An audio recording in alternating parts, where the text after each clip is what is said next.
Welcome, everybody, to another episode of Need Some Introduction.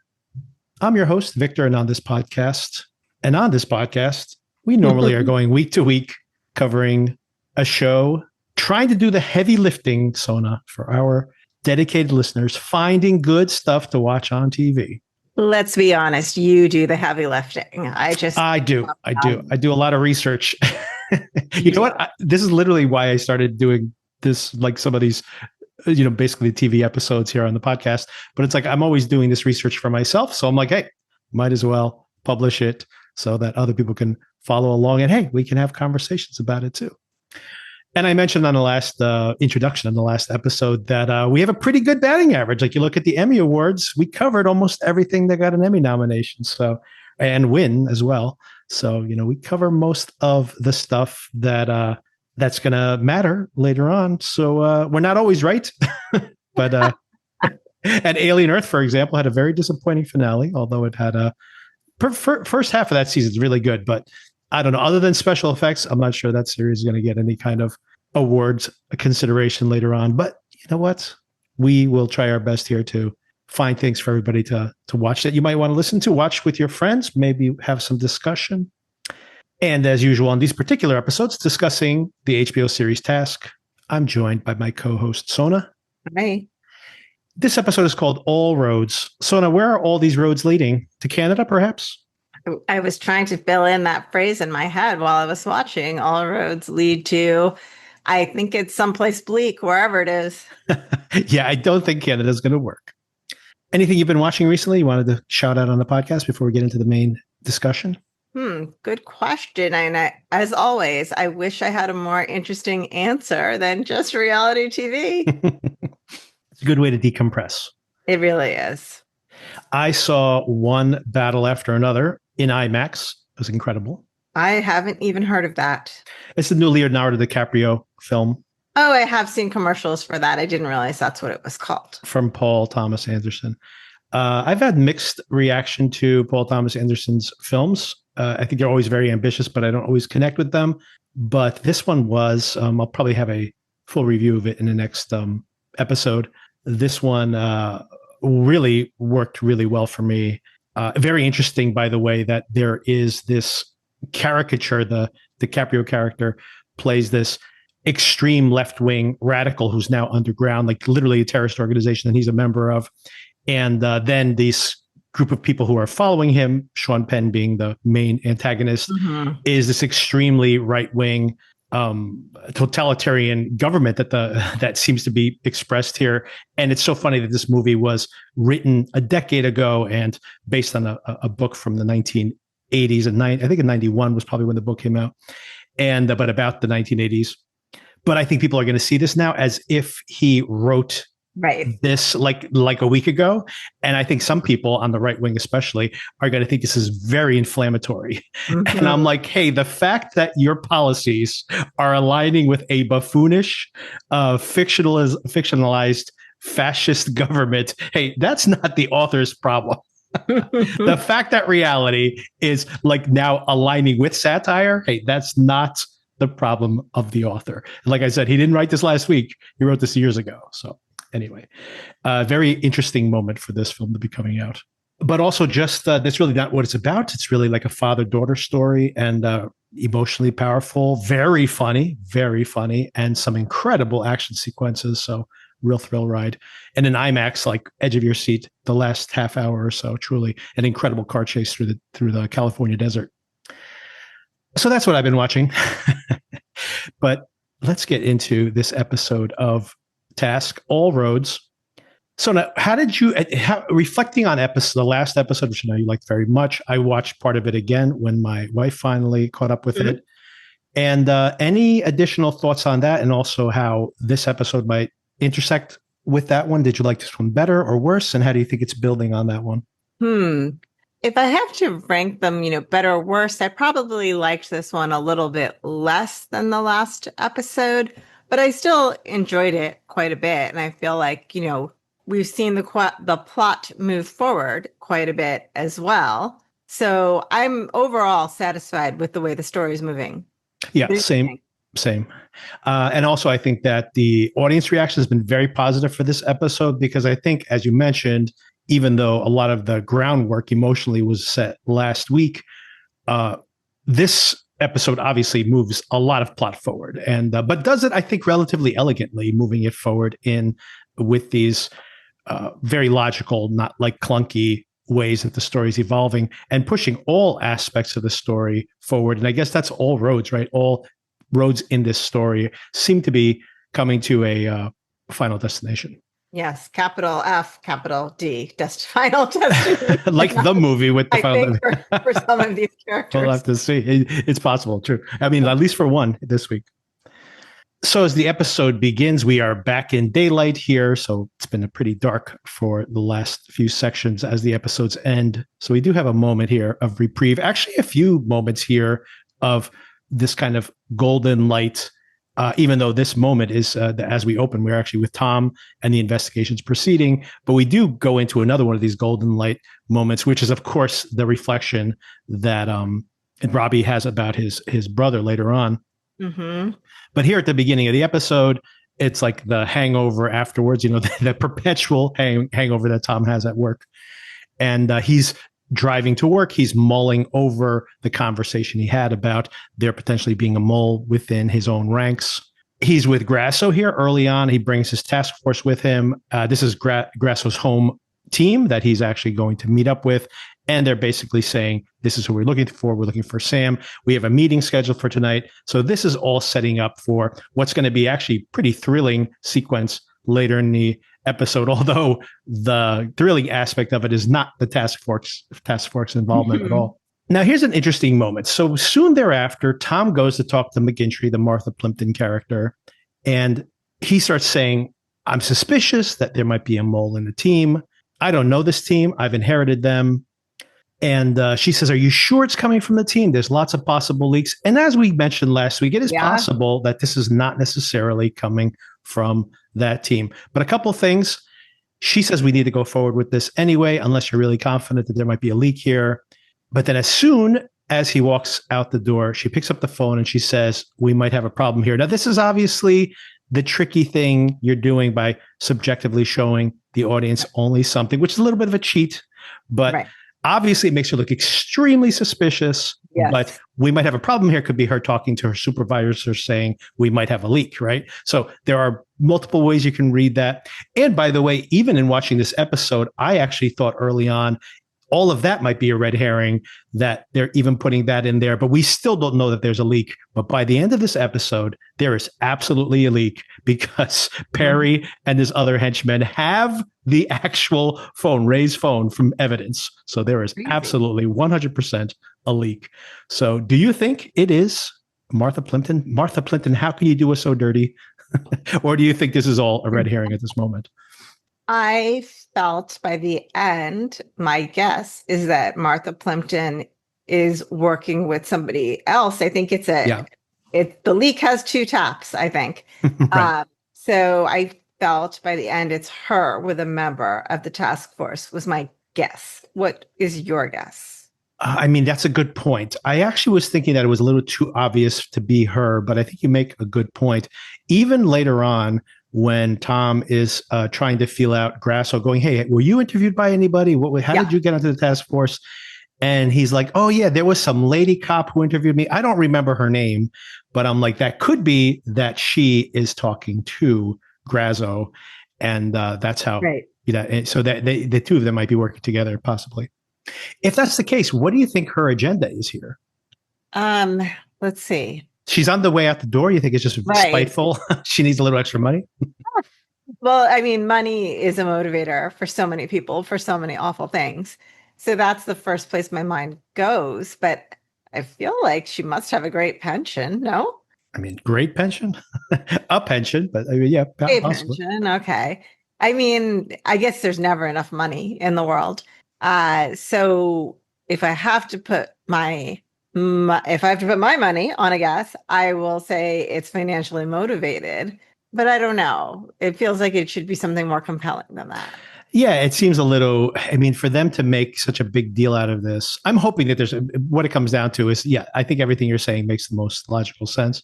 But I do hope there's more to this because it seems to be to make such a big deal of this plot point and then for it to be like, oh, I needed some money because, like, why even bother? Like, they could have just made it an anonymous person in the police force at that point. Like, it doesn't really have any value. The betrayal to Tom, should have some weight. I guess there is still some weight to that.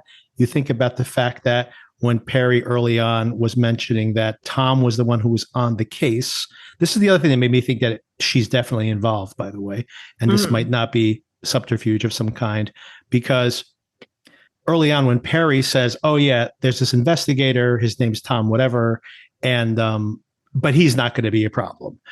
It almost feels like going back to all the way in the first episode when we asked, well, why did she put him on this case? And we're like, well, maybe she didn't I think was remembering that conversation with you while I watched this. Yes. Right. Like maybe it's not that big a deal and she's just doing it because she thinks this will be relatively easy. But maybe she's like, no, this guy's like completely overwhelmed and he's been out of the field for a while. So I put him on here and his eye will not be on the ball. And then I get to, undermine him the whole way. Everyone will just think that he was, stressed out or whatever. And if he ends up getting kicked off the force, so what? He probably wants to quit the force anyway, right? So it might be like a very practical decision that she's making. So it does reinforce the fact that it probably is her who's involved, at least coordinating the moling. In the very next moments, then we catch up with Robbie and Cliff. Robbie is telling Cliff about his plan to go to Canada. He has this friend. He's talked about this in the past. We're going to live out on this island. And he seems pretty serious about this. He actually meets with this guy later on. So the whole idea of like, how are they going to get across the border? Like, is this guy going to get fake IDs for him? But more important than that is what is the real plan here for Robbie? Because this is fantasy world that he's in, right? Yes. I mean, as Maeve points out later. Yeah. He has questions too, right? Cliff is like wondering, like, what are the logistics of this? And just all this layers of fantasy that they're going to be able to sell these drugs and then that nothing bad is going to happen there.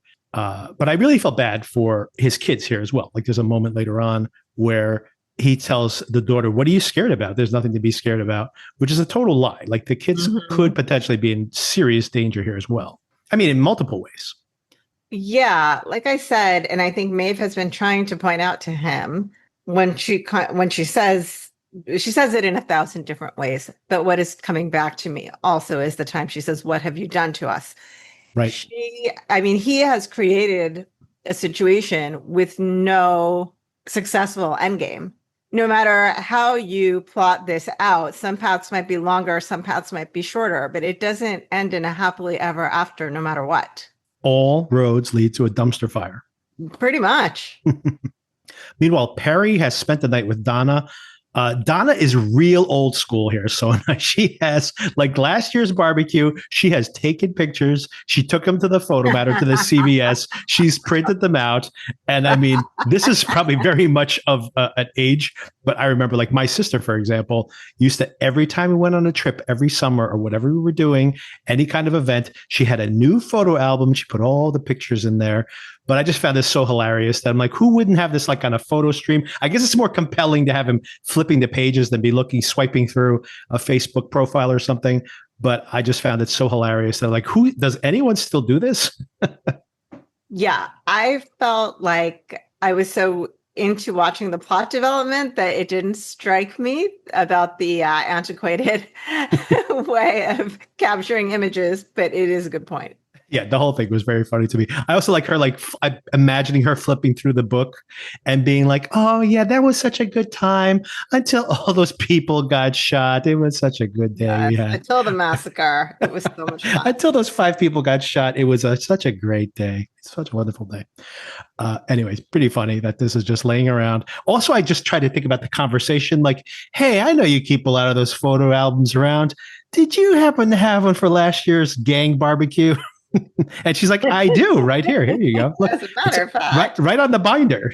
Barbecue 2024. Perry, meanwhile, gets a visit from this higher up. I forget this guy's name, but he's Perry's superior. And he has bad news. First of all, we've been meeting behind your back.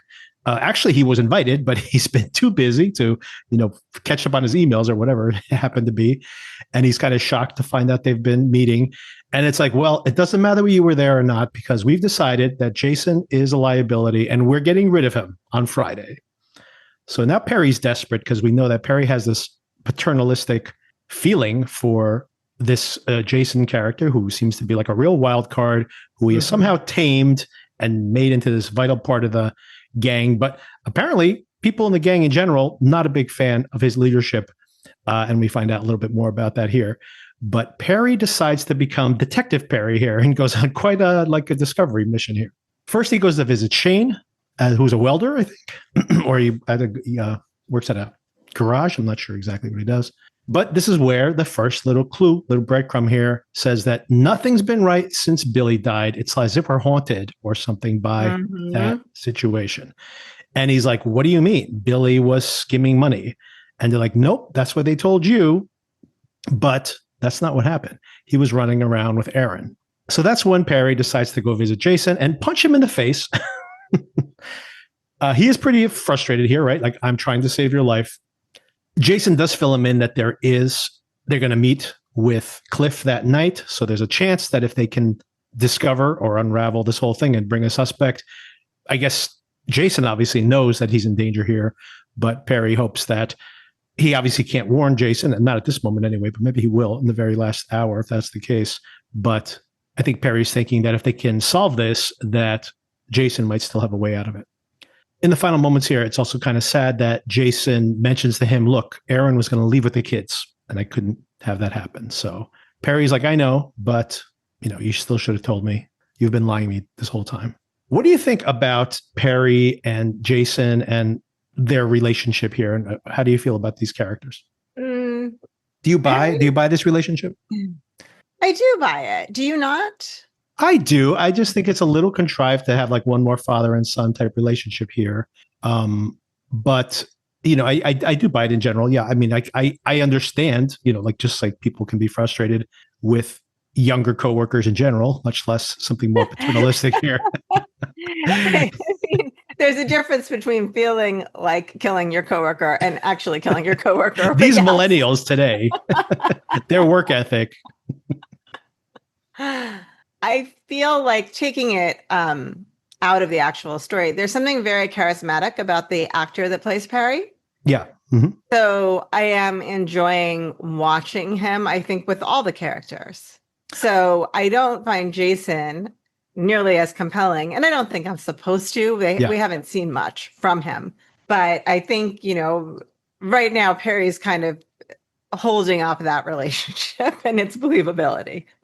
Yeah, for sure. I mean, Jason, I think that the actor here has done a pretty good job. There was one good scene I liked when he found out that Sam was kidnapped, and he showed like a moment of a vulnerability in front of Aaron. But aside from that, yeah, he's pretty much just like smashing things and, losing his composure, which of course is the role, right? Like, I mean, that literally is how he's gotten into this situation in the first place. Okay, so given that, the next stop for Detective Perry is to go visit Erin herself. What did you think about her when she looks him dead in the eyes and tells him that she's not involved with this at all? Do you think she pulled off this lie? First of all, yeah. We haven't seen enough about Erin, I think, seen enough of Erin to know if it's believable or not, right? We've barely seen her in any scenes. But I felt like she held it together surprisingly well. And I felt like Perry did not at least have a definite conclusion that she was lying. I think there's at least a question mark in his mind. What do you think? Yeah, that's what I thought was interesting. I just rewatched the scene, by the way, before we talked. And I did think like that moment where she gets very steely and angry and looks him dead in the face and says, right in the eye. Yeah. Yeah. And tells her, I didn't have nothing to do with this. I think he believes her. But then he grabs her hand and he says, hey, if you need to run away with the kids, I can protect you. I can put you somewhere. So I didn't understand what his agenda was with that 100%. But her face like there, she gives something away there. And I do wonder if this was another test of his. Like, he comes in hard, but then he comes in soft and goes, oh, I can get you out of the situation if you really need to. And her hesitating there that he's feeling her out. Like, how desperate is she? Right. Because that could tell you a lot as to whether she'd be capable of doing this or not. I felt like to carry out this lie, it would have been good for her to say something like, there's no leaving even if I wanted to. Right. Like, I felt like that would have solidified her lie a little bit more. Well, I mean, unless he has her dead to rights with the agenda, right? He's saying that make this blow up so badly that he gets killed and then you're free as a bird. So in a way, if she was like, I can't escape because of Jason, then that just leads credence to the fact that, like, yeah, you're so desperate, you're going to manufacture this whole entire crazy situation so that you can, get Jason rubbed out, like literally take him off the board.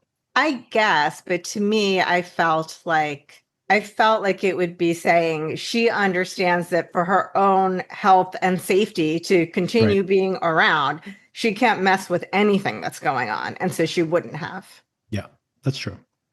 She gets saved by the kids not knowing the Disney password. Such a common conversation to be having around the house. What's especially with, I don't want to out our fraud against Disney Plus, but our current Disney Plus password, the one that you and I share, is such gibberish that if somebody asks for it, we're like, oh no. I don't know. It's a good thing I wrote it down somewhere. Yeah. Then, of course, we get that flashback.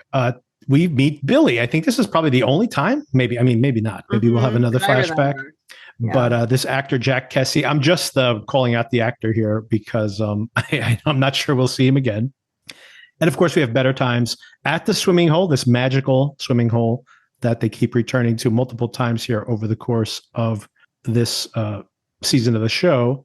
And you see the chemistry between the brothers. You see Karen here as well. You see Robbie's wife. They actually talk about how everyone can see. This is actually Billy telling Robbie that everyone can see that there's something wrong and that she's not happy and that you have to let her go. And this is, but he actually compliments his brother, says that, there's no one better than you. I've been around long enough to know. So they have this very sweet interaction. And then interestingly, it ends with Aaron showing up and Robbie's like, what are you talking about? Everybody can see what's going on. Where are you coming from? How do you judge me when this is still ongoing? And he says, I'm a hypocrite. Yep. So what do you think about this episode as far as setting up the context of this relationship, obviously the loss that Robbie's felt and Maeve being there as well in this flashback? I liked the dynamic between the two brothers. Yeah.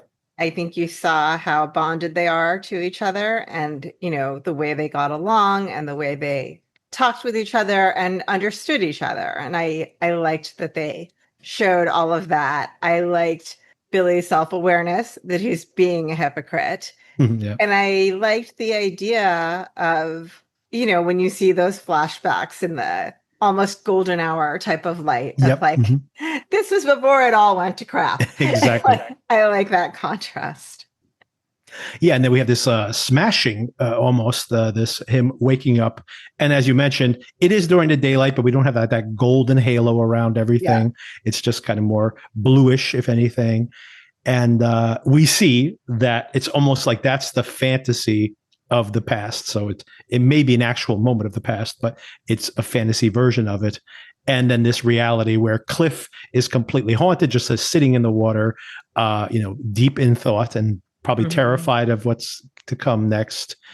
Sam is there, of course, and even mentions, I think I'm ready to go home now, which of course is just, again, throwing cold water on, no pun intended, on Robbie and this whole idea that this can't continue. This is, this fantasy world that he's in right now is unsustainable, to say the least. And I think it's interesting that it is that memory he's having of the brothers having these conversations about hey, look, everybody knows that this is an illusion that is not going to continue, whether it is his relationship with his wife or whether it is Aaron and Billy pretending that this is all going to work out at some point in the future. And of course, this is the same situation in the current moment where, like, they've had this adoptive son now, and it's not going to work. Okay, then Robbie goes to meet up with that friend of his to make plans for the next morning. This is another thing that is crazy about. I mean, I guess I'll save it for a little bit later if we want to dig into it a little bit more. But I do find it crazy that he's making plans to leave for Canada in the morning, and at the same time is preparing for the daddy-daughter dance the next day. It is like these two things literally cannot both occur. And he is like acting like everything is just fine. Everything's just totally fine. And theoretically, if the deal went through tonight and he sold the heroin, which of course that's not going to happen. But even if that had happened and he had a bag full of money, he would literally grab their kids, throw them in the car and drive away after this whole like pretense that they're actually going to go to the daddy-daughter dance the next day. All of it is so crazy. It's like he's had a break from reality. Exactly. He's living in multiple realities at the same time. It's preposterous. Yeah, I wouldn't say it's a psychotic break because I don't right. You know what I mean? But like he has had some sort of break with rationality. Right. Exactly. He's pretending like all these things can coexist. And they obviously cannot. Like none of this. I mean, him interacting with Sam and being like, here's my kids. Here's my house. My name is Robbie. It's just like, this is not going to work. Like you cannot, this kid had to be locked in the basement and know nothing about you for even a chance of this to happen at some point. And he's just not even pretending like this is, I mean, he's delusional, totally delusional. Yeah. Denial to the nth degree. Exactly. Meanwhile, Cliff, who apparently hasn't been sleeping well, decides to go for a nap in the car while Robbie's meeting with this guy to get him like plans for the Canada trip the next day. And this is when Sam, being the animal lover that he is, decides to rescue those poor fish before they could get battered and eaten. And then somebody sees him out there. And they didn't even recognize him as a kid. They're like, they're just like, why is that kid out here by himself? And of course, this escalates badly. And what do you think about this scene? First of all, this kid cannot stay put in a car, can he? I know. Does not like to be in cars. Yeah. I mean, I know that they don't know the history of the other episode. Right. He just does not stay put. So those locks on the car when you open the door and you can put the child lock so the door won't open? They need to have that in place at all times in the backseat. Seriously. I didn't even realize at first that Cliff was in the car when he snuck out. Right. That just made it even crazier. I mean, I know he was asleep, but so first of all, this kid is just like too sweet for this world, right? And that worries me. Exactly. Same. What's going to happen? I'm afraid that he's going to be like whatever in the woods next episode or something, and something terrible is going to happen accidentally. Even when he was setting the fish for you, it was like, don't slip, don't lose your footing, don't end up in the water. I know. So yeah, I'm worried for this poor child. And then, this good Samaritan comes along trying to do the right thing. And again, there was probably a way out of it that did not involve smashing this guy's face in, but Robbie just immediately snaps and makes things even that much harder for himself because the guy did get, some short clip of video or whatever it was, a photo, and it was just rough. Yeah, all of this is really rough. And the craziest part about it, it's just, again, like Robbie is never planning for the non-happy path. Like he's just always planning only for, it's like, I cannot let any doubt in. But like, to your point, he could say like, hey, just call me Uncle Robbie or something, right? And he could, because when he grabs the kid and is dragging him away and the guy's like, hey, are you his father? And he says yes. And the kid says no. That is an immediate red flag. Sorry. But yeah, of course, this good Samaritan is only looking out for this kid. And yeah, this whole interaction seems extremely odd. Like you would think that he would want to, play it down. Yeah. He wants to escalate it. Calm this guy down before he walks away instead of, driving out of there like a bat out of hell and like now making a scene in front of other people as well. All of this is crazy. I also think it's very funny that he's just like, I'm going to throw this phone over there. Like if the screen is cracked, of course, nothing's on the phone anymore. It's a very crazy. I mean, not that he should take it with him too, because they could track the phone. So there's, other parts to it as well. But I just find it very funny that they are, that his planning, again, just terrible planning skills. I thought that maybe the water is that close that he thinks he's throwing it into the water. Throw it into the water, possibly. Yeah, that is true because the kid was right at the water's edge. Right. So that's how I rationalize that. But I do think it's an interesting choice. I think so often when we see this anti-hero type character, they are very, very intelligent, Yep. almost brilliant. They just haven't used their mind to succeed in society through a traditional path. Right. But usually this type of character, is smarter than you would think. With Robbie, you're kind of like, no, man, this is really poor judgment all the time. Well, I mean, I think that's an important point you make there. I think a lot of times you do think that, if you're watching like Ocean's 11 or something, it's like, I'm too smart to either work a regular job when I could just con somebody out of it, or that jerk over there has millions of dollars. And like, there's a real pleasure, obviously, in like stealing from those people. And there is a underlying, there's multiple TV shows that are literally this plot of stealing from drug kingpins, right? Of course, it's a very common trope in TV and movies. So that's a fun underlying, but it's almost like this character is buying into that fantasy of like how he's going to go and steal from the drug kingpins, but it underlines the fact that he's not a criminal mastermind, right? He literally is just a guy who wants revenge for his brother and probably wants some easy money also. And he just is planning for that. And by the way, the fact that they successfully pulled off a few heists early on, they just think it's going to be easy street from there on in. And of course, things went terribly wrong at the beginning of the season, and it's been their downfall. But I think it's very important to, once again, the defining characteristic. Like oftentimes, like if you watch a film noir, there's a really, really smart character who has some kind of fatal flaw, like they don't see that the femme fatale is actually undermining them or something. This guy is not some criminal mastermind. His failing is that he is delusionally, overconfident. Exactly. Yes. That's exactly what it is.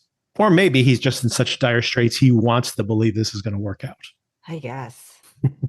Yeah, but regardless, poor Robbie and poor everybody else who's been dragged into this whole thing.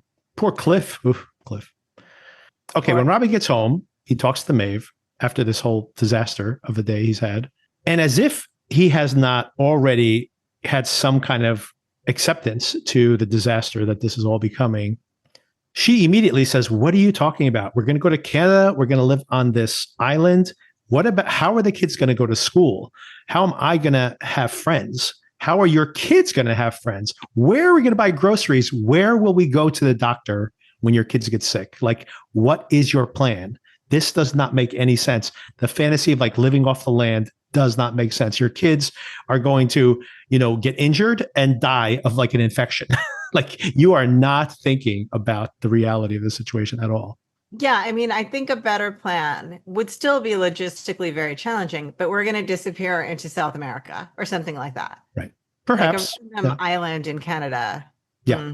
I mean, they would need fake IDs though for any of that. And no, that's why I'm saying logistically very difficult. Yeah. Yeah. Yeah. She says, you are running away, but we are staying here. And he says, I can't live without my kids, which of course you feel terrible for him. And she says, you're not going to ruin their lives because you ruined yours. And you see his face here. He really seems to be processing this.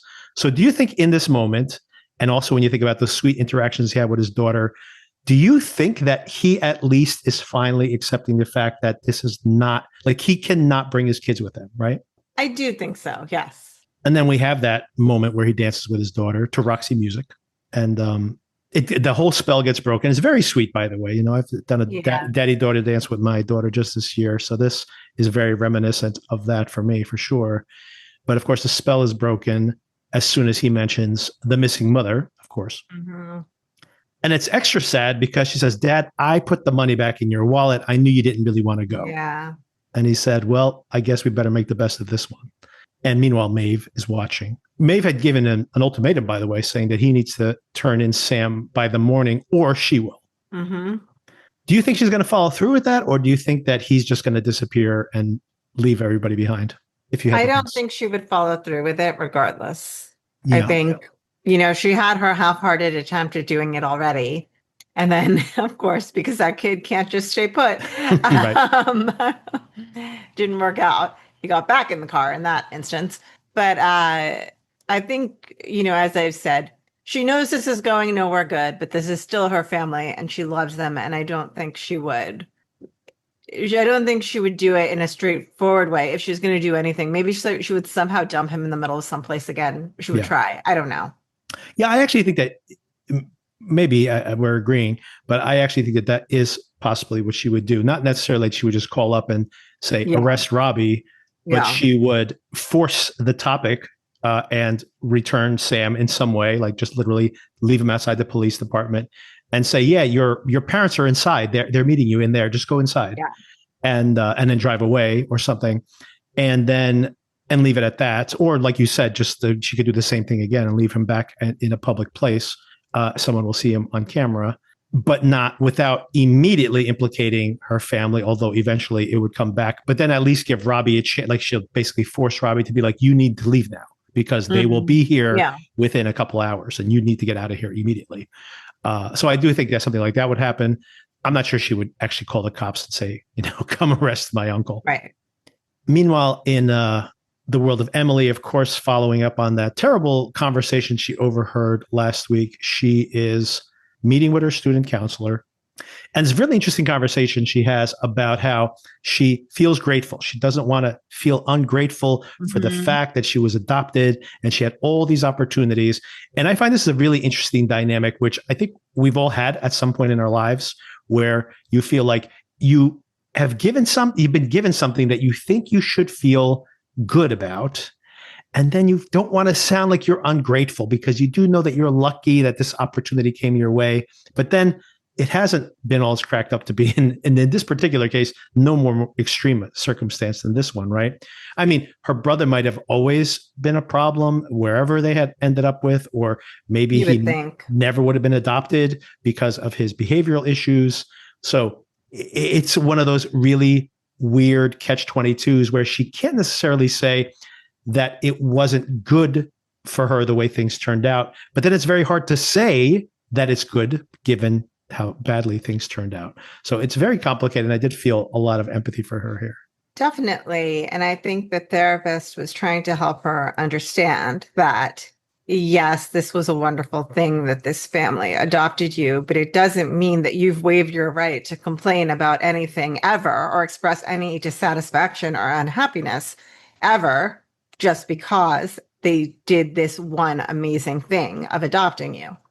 Yeah. And she said that she makes an interesting point in phrasing it that way to her, the therapist that is, in saying to her that you didn't make them adopt you. That was their choice. So you can't hold that burden. But of course, it's very easy to say that. But Emily literally says, like, I didn't want to be living in a foster home. I was adopted by a loving family, but now there's this horrible thing that's happened. So she says, I don't feel lucky, even though I guess I'm lucky for having this opportunity. So it is a very difficult situation to be in. Very difficult. Yeah. Later that night, by the way, she is hanging out at Rita's again, decides to leave early with her girlfriends and with this magician, her manager, who also seems to be a neighbor or a friend from school. So they all cut out to go to this party.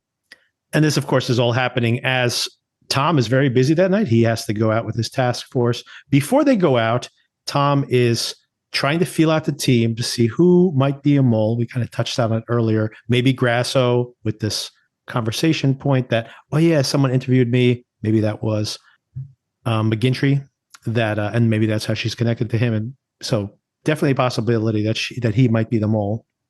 And in part of this conversation, very interestingly, I like this moment where he asks he asks Tom, why did you want to be a priest? And he says, yeah, when they talked about being a priest, I guess he went to Catholic school, you have to give up money and sex and marriage. And he goes, basically seems like all the good things in life that you have to surrender to be a priest. And Tom says that it was a feeling he had. He always says that multiple times here. It was a feeling. It was a feeling. When he left the priesthood to be with his wife, it was a feeling he had. But he says that there was something that was beyond me, and I wanted to get closer to it. But then the longer he stayed in the priesthood, the further and further he felt from it. So I thought that was a pretty interesting conversation point he makes. And Brad Inglesby, by the way, has mentioned that he had a uncle, I think, who had been in the priesthood and then had left it and then had a secular life afterwards. So I think that this almost feels like it definitely came from a conversation he had with his uncle at some point in the past. Interesting. But what did you think about this idea that, you are in the world and you obviously want to make a change and you feel that there is something that you can't understand, something beyond you, and then you're seeking it and you study it. It doesn't have to be the priesthood, of course, but then the more intimate you become with this way of thinking, the more you feel like you're pulling away from your original intention. I mean, I think that's an experience so many of us have in life, that things are not what they're cracked up to be. Right. And it might be your career, it might be your relationship, it might be the institution of marriage, it might be American society. I mean, there are so many ways that concept can apply. Yeah, I think that's something you definitely can empathize with in his description of it, for sure, whether you ever studied to be a priest or not. But yeah, being lost and like feeling like the world is too big and then wanting a way to understand it. And then, of course, trying to seek comfort in that. And then, of course, feeling over time that it's this method is not working for you. I think we've all had that at some point. Okay, and I got to ask you if you think this might be uneven in the way things come out here at the end, because things get very grim here at the end of the episode, but they have these injections of comedy in here. So one of them is when you see Aaliyah with the team and this guy's like, hey, I know who you are. You're the marksman who beat me in that. Mm-hmm. And Lizzie's so impressed with her. And she's like, hey, in my last team, I made badges for everybody. Like when we were in the Girl Scouts or something. And she's like, don't make me a badge. Don't make me a badge. And she's like, I'm making you a badge. And I love, like, just as they cut away, Aaliyah saying, what am I going to do with a badge? I love Yeah. And meanwhile, they cut away from that to get into this incredibly tense moment where, of course, we've discovered over the course of the episode, actually in this very moment, that Perry, and, Perry's smart enough to know that very few people should know about what's going on here. We see him with Ray's phone in his hand. So obviously that he's gotten that phone from someone who's working inside the police department. Previously seen inside a Ziploc bag in the police department. Exactly. Like literally shaken out in front of, and either that was a fake phone already and someone had smuggled it out, or someone smuggled it out after that, which is like, I'll just taking that and handing that over to Perry later on. So that's pretty brazen at that point. But yeah, so we know that he's calling. I mean, I should say he's texting. And even though this looks like, they've even called it out that Tom has screwed up this sting operation because he made the choice to like pull that car over. And then theoretically, if someone else was there, of course, they would have seen all this and then they made a break for it. So they make it sound like, oh man, Tom really made a bad decision in that moment.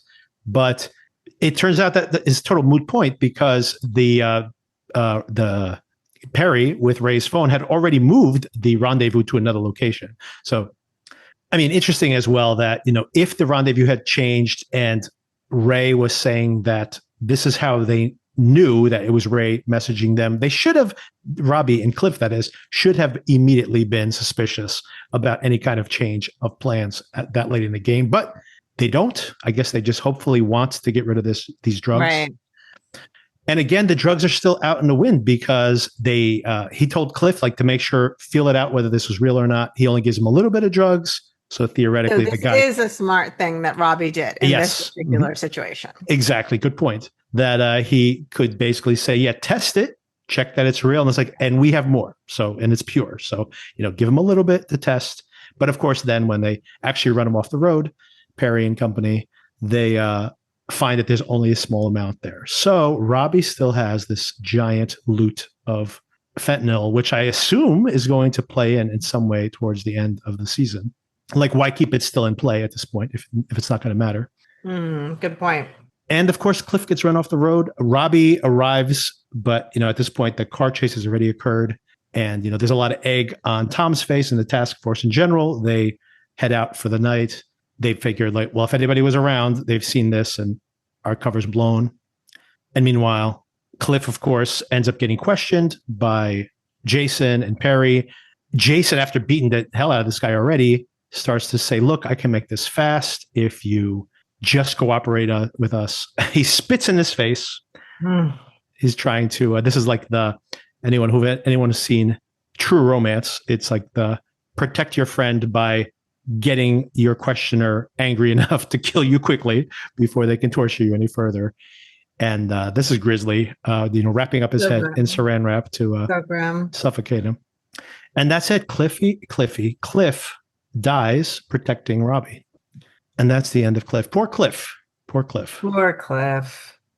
You always knew things were going to go badly for Cliff on this show. Yeah, for sure. And I mean, I really felt bad because, again, that's where it's funny. Like in reading some reactions, like everyone has so much empathy for Robbie. And I've always, since episode 1 or 2, when I mentioned it on the podcast, I think it was the very first episode. By the end of the episode, I start feeling less and less empathy for him. He's endangering all these people he supposedly loves and cares about. He is endangering all of them. He's endangering Sam. He's endangering Maeve. He's endangering his kids. And he's gotten Cliff killed. So, and he got Peaches killed. All these people are dead because of him. And I mean, of course, he's trying to avenge his brother, but you can't kill 10 people to revenge one person.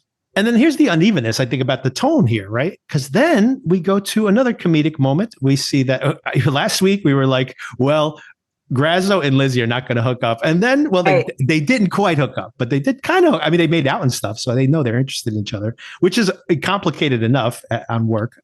Yes. But this was pretty funny that, seeing a couple of things here. One was that she loves A Sweet Escape. She loves Gwen Stefani, apparently. That's her song. And this all leads to them ending up in bed together. And but not in the marital bed. He feels very uncomfortable. Is this the bed you and your husband slept in?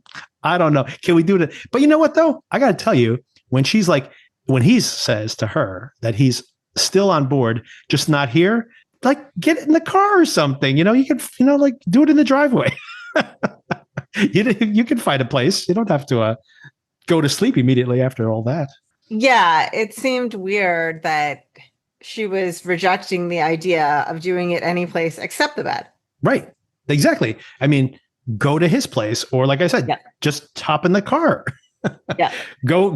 You know what? Hey, go on the sofa in the house. I'm sure there's nothing, he's not going to think there's some kind of marital sofa or something. I would assume there wouldn't be any kind of taboo around that. I don't think. Anyway, yeah. So I just find it very funny that she's just like, well, if it's not here, it's not happening. I'm like, okay, that's a weird choice, but all right. But another cute thing about this, of course, is her smirk on her face, because I think she realizes that he has real feelings for her, and I think that's kind of sweet. That at least he has this consideration for her. It's not just like a blind hookup. No, they're fun to watch together. I don't know if I mean, it is fun to see them together. I'm not sure I buy that these two would end up hooking up. Oh, no, I don't think so. Yeah, it is fun to see them interact in general, but I'm not sure this would be the next logical step for them. Especially if one of them is a mole. Mm-hmm. Yeah. I mean, that's the other thing I was thinking too, about how a few different things. I find it uneven that we have these comedic beats when everything gets so serious. Like, I was on the edge of my seat again. This show had practically one scene every single episode that is truly thrilling, usually towards the end of it each time. And but then we're going to comedy mode again a minute later. So it's kind of a weird tonal shift back and forth, especially when people are literally dying in this particular case. And then also the fact that the whole time I'm thinking that Grazzo might be the mole.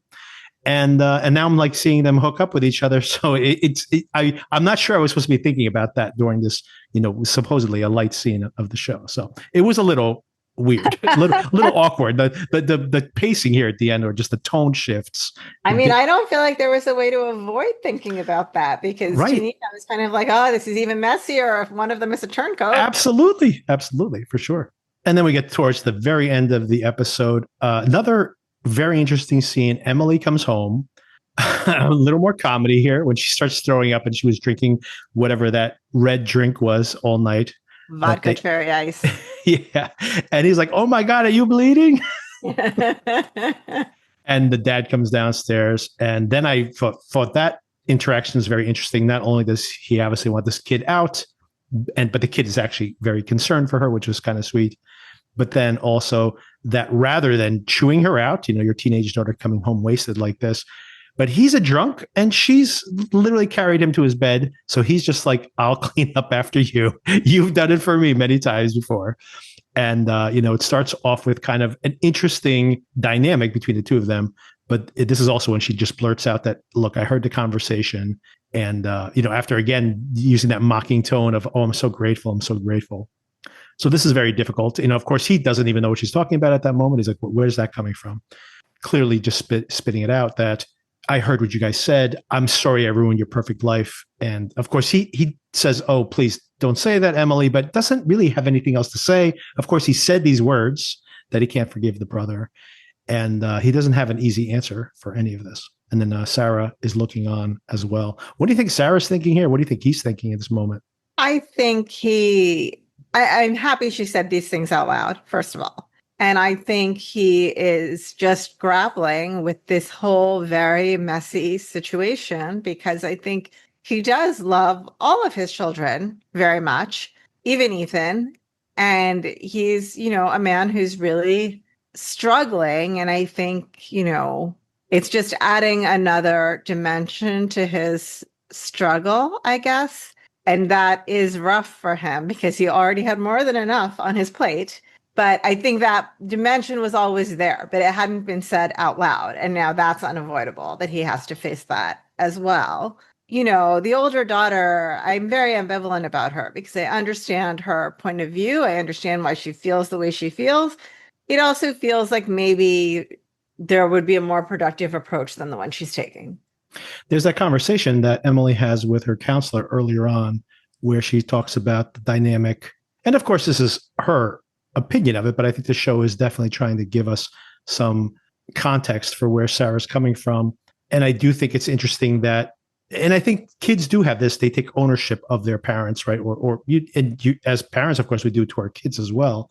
But this idea that she was like, why are you adopting these kids? And I don't think it's necessarily just the jealousy of now that affection being spent on somebody else, but especially if they're very high maintenance, that's obviously distracting your parents from your biological children. So there's this kind of attitude that you're losing something, even though that's arguable that you can lose by having additional kids, for example. But there is that innate dynamic, right? That you feel like you might be losing something when the family expands in some way. But also there's this idea that I think maybe the most interesting point she raises there is that as the kids, or I should say specifically Ethan, was more of a handful, that she used this idea that like the mother was suffering through this and I don't want to witness it. So I'm going to cut you off until you fix this situation. So then the war zone, right? She calls it a war zone. Right.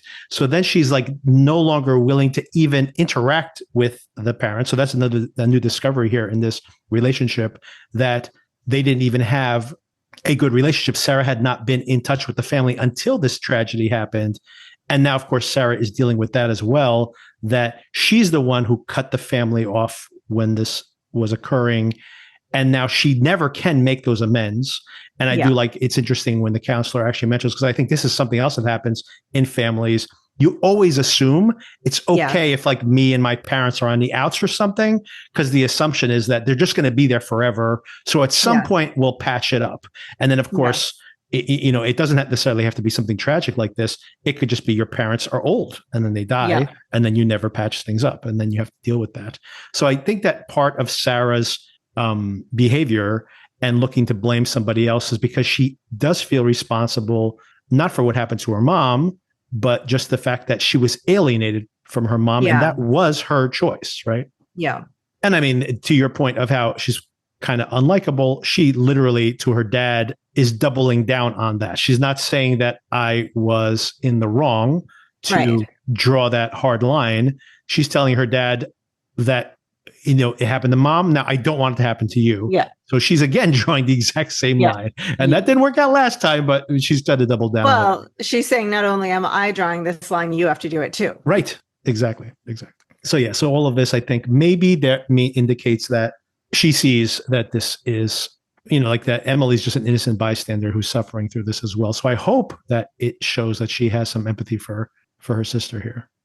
Then we get to the very end of the episode and we have this intercutting of these two revelations, photos for Perry. Perry notices the gun. He thinks he found a match to the gun. It's Billy's gun. And there's a picture of Billy with Maeve. And now he knows, of course, the Billy connection. So who ended up with that gun after Billy's death? Which means that Perry is going to come a knocking to Robbie's house. And simultaneously, or in parallel, I should say, Tom sees the picture from the phone, and we see the beating suspect. And everyone's just assuming this whole entire time, pretty much everybody who's investigating on both sides of this assumed that Sam is dead. But nope, there he is in the photo. Sam is alive. And who's this guy blocking out his face? I have a feeling that just a little investigation of Cliff and Cliff's coworker and who Cliff hung out with all the time. And that, we already found out the task force has already been investigating Billy as a possible connection to one of the threads here in the investigation. And if it turns out, wait a second, Cliff's coworker is Robbie and Robbie is Billy's brother, I think they're going to come a knocking next week. So I think we might see Perry and the task force both showing up at, I was saying Robbie's house, but I guess Maeve's house because she's the owner of it. Yeah. And I think that is where we leave things for this week. So you mentioned already, I think the pacing is good here. What is your most, what are you most curious about at this moment in the show? Do you want to see if Robbie makes an escape? Do you want to see some kind of reconciliation among the family? Yeah, go ahead. Probably the thing I'm most curious about is this whole mole situation. Yes, true. Mm-hmm. And who it is and how the mechanics of how it's happening. Partly because I do just have this impending sense of doom about everything else that's going on. Yeah. That I'm interested, I'm intrigued. I want to know how it's going to work out, but I also feel it's going to be very stressful for me. And the mole thing is a little less stressful. It feels a little bit more like gossip. Whereas, right. The other thing is like people are going to lose their lives. So yeah, that's where I am with this. How about you?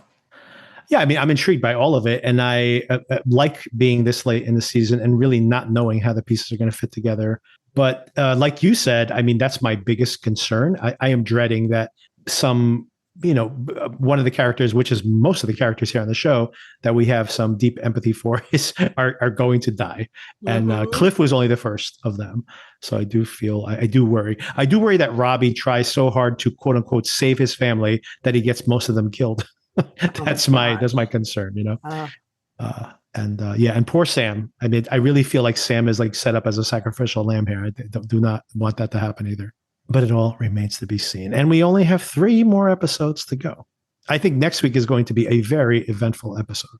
I mean, there's at least one Chase in the Woods left. Yes, at least one. At least, exactly. So it remains to be seen. All right, Sona, we will touch back again next week, same time, and we'll see how the next one goes. Looking forward to it. Let's hoping that all the kids survive till at least one more week. Fingers crossed. Oh my gosh.